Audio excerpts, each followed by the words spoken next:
মা, বাবা, দেখো না আমাদের উঠোনে কত সুন্দর আর কত বড় একটা আইসক্রিম গাছ হয়েছে, আর কত সুন্দর সুন্দর আইসক্রিমও ধরেছে। এইসব আইসক্রিম এখন আমরা খাবো, তাই না মা? আর এখন আমি প্রতিদিন আইসক্রিম খেতে পারবো, আমার বন্ধুদেরকেও দিতে পারবো। রূপা, তুই কি আইসক্রিম খাচ্ছিস? এই আইসক্রিমটা কি খেতে অনেক মজা রে। আমারও না আইসক্রিম খেতে খুব ইচ্ছে করছে। আমাকে একটু আইসক্রিম দেস না রূপা? বললেই হলো আইসক্রিম দিতে? আমি তোকে কোনো আইসক্রিম দিতে পারবো না। আমাদের বাড়িতে অনেক আইসক্রিম আছে, তোর মা বাবাকে বলবি আইসক্রিম কিনে দিতে। রূপা, তুই এমন কেন করছিস? আমাকে একটু আইসক্রিম খেতে দে না। রূপা আর টিয়া যখন কথা বলছিল সেখানে রূপার মা বাঘিনী চলে আসে। আরে রূপা, সে কখন থেকে তোকে ডাকছি, বাড়ির আশেপাশে কোথাও তোকে খুঁজে পেলাম না। এখানে তুই কি করছিস? আইসক্রিম নিয়ে এসে এখানে খাচ্ছিস? আর এই ছোট লোক শেফার মেয়ে তোর সাথে কি করছে? এই ছোট লোকের মেয়ে, তুই আমার রূপার কাছে কি করছিস রে? এক্ষুনি বাড়ি যা চলে। মা দেখো না, টিয়া আমার কাছ থেকে আইসক্রিম খাওয়ার জন্য জোর করছে। ওকে আমি কখন থেকে বলছি আইসক্রিম আমি দিতে পারবো না, তবু আমার কাছে আইসক্রিম খাওয়ার জন্য চেয়ে যাচ্ছে। টিয়া, তোদের মতো ছোট লোকগুলো সবসময় অনেক লোভী হয়। ঠিকই আমার মেয়ের কাছ থেকে বুলিয়ে বালিয়ে আইসক্রিম খাওয়ার জন্য চলে এসেছিস। এখান থেকে চলে যা বলছি, একদম আমার মেয়ের কাছে আসবি না। ভাগিনী কাকিমা, তুমি আমাকে এইভাবে কেন বলছো গো? তোমাদের তো অনেক টাকা, তোমরা আইসক্রিম কিনে খেতে পারো। আমি তো কখনো আইসক্রিম খেতে পারি না, কারণ আমাদের এত টাকা নেই। রূপার কাছে একটু আইসক্রিম চেয়েছি। ঠিক আছে, আমি চলে যাচ্ছি, আর কখনো আমি রূপার কাছে আসবো না। এই কথা বলে টিয়া মন খারাপ করে সেখান থেকে বাড়ি চলে আসে। বাবা, ও বাবা, আমাকে কি একটা আইসক্রিম কিনে দিবে? আমার না খুব আইসক্রিম খেতে মন চাইছে। জানো বাবা, আজ যখন আমি রূপার সাথে খেলতে গিয়েছিলাম, তখন দেখি রূপা একটা আইসক্রিম খাচ্ছে। আমি ওর কাছে একটু আইসক্রিম খেতে চাইছিলাম, কিন্তু রূপা আর রূপার মা বাগিনী কাকিমা আমাকে অনেক বকাঝকা করেছে, আর বলেছে আমি যেন কখনো রূপার সাথে খেলতে না যাই। টিয়া, তুই কি একটা আইসক্রিমের দাম জানিস? তুই কেন আইসক্রিম খেতে বায়না ধরেছিস? হ্যাঁ, তোর বাবা যে টাকা রোজগার করে তাতে তো সংসারের খরচ চালাতেই আমি হিমশিম খাচ্ছি। কেন বায়না ধরেছিস মা? আর তুই কেন বাগিনীর মেয়ের কাছে গিয়ে আইসক্রিম চেয়েছিস বল আমাকে। গিন্নি, আমার মেয়েটাকে কেন এভাবে বলছো? টিয়া, তুই কোনো চিন্তা করিস না রে মা। আমার তো রোজগারের অবস্থা ভালো নয়, হাতে একটু টাকা হলেই তোকে আমি আইসক্রিম কিনে খাওয়াবো রে মা। ঠিক আছে বাবা, আমি আর কখনো আইসক্রিম খেতে চাইবো না।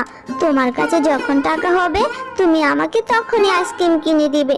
আমি আর কখনো আইসক্রিম খেতে বায়না ধরবো না। মা টিয়া, আমি একটু পুকুর ঘাট থেকে জল আনতে যাচ্ছি, তুই কিন্তু কোথাও যাবি না। এই কথা বলে টিয়ার মা পুকুর ঘাটে জল আনতে চলে যায়। বুড়িমা, ও বুড়িমা, এইখানে আপনি কি করছেন? এখানে তো দেখছি টাকা পড়ে আছে, এই টাকাটা কি আপনার? আরে, বুড়িমা তো দেখছি কথাই বলছে না। আর এখানে তো বুড়িমা ছাড়া আর কেউ নেই, তাহলে টাকাগুলো আর কার হবে?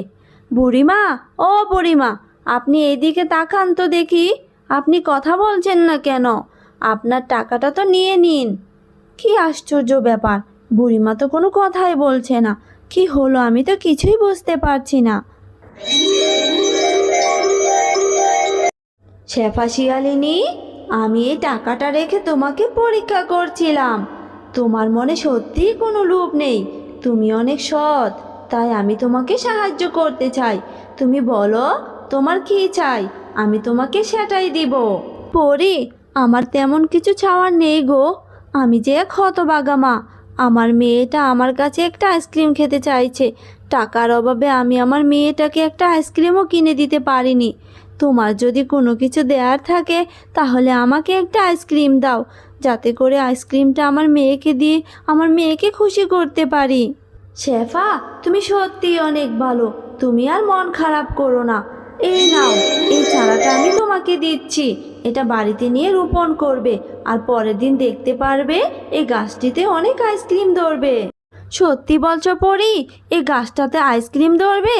তাহলে তো অনেক ভালো হবে, আমার মেয়েটা যে আইসক্রিম খেতে পারবে। তোমাকে যে কী বলে ধন্যবাদ দিব, তুমি অনেক ভালো, আজ আমার অনেক বড় উপকার করলে পরি।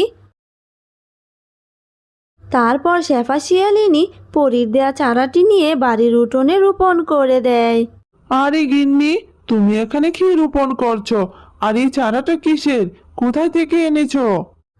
এরপর শেফা শিয়ালিনী সব কথা খুলে বলে। মা, তুমি সত্যি কথা বলছো? এই গাছটিতে আইসক্রিম হবে? তাহলে তো অনেক ভালো হবে। আমি প্রতিদিন অনেক আইসক্রিম খেতে পারবো, তাই না মা?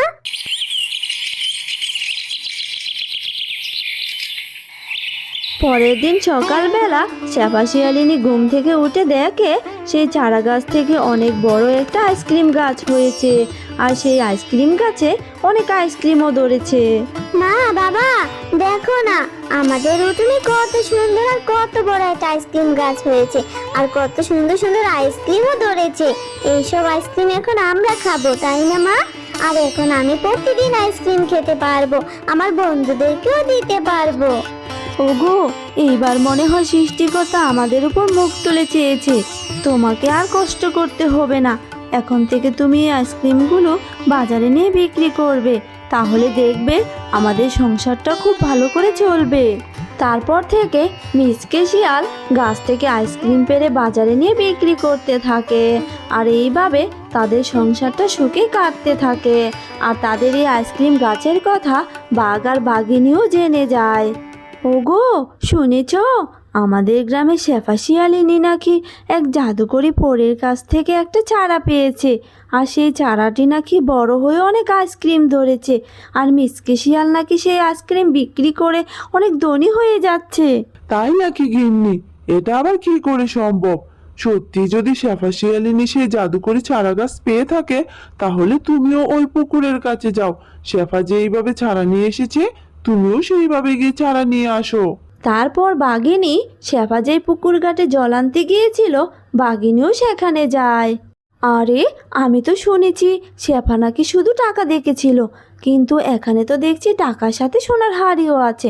নিশ্চয় বুড়িমার এই সোনার হাড়িটা নয়। আমি এই সোনার হাড়িটা লুকিয়ে রাখি, আর টাকাটা শুধু বুড়িমাকে দেই। বুড়িমা, ও বুড়িমা, আপনি তো দেখছি এখানে বসে আছেন। এই যে এখানে আপনার টাকাটা পড়ে আছে, এই নিন আপনার টাকা। বাঘিনী, তুমি অনেক লোভী। আমি তো এখানে শুধু টাকা রাখিনি, আমি এখানে একটা সোনার হাড়িও রেখেছিলাম। তুমি তোমার লোভ সামলাতে পারোনি। তুমি একজন জমিদারের বউ হয়েও তোমার লোভ সামলাতে পারোনি।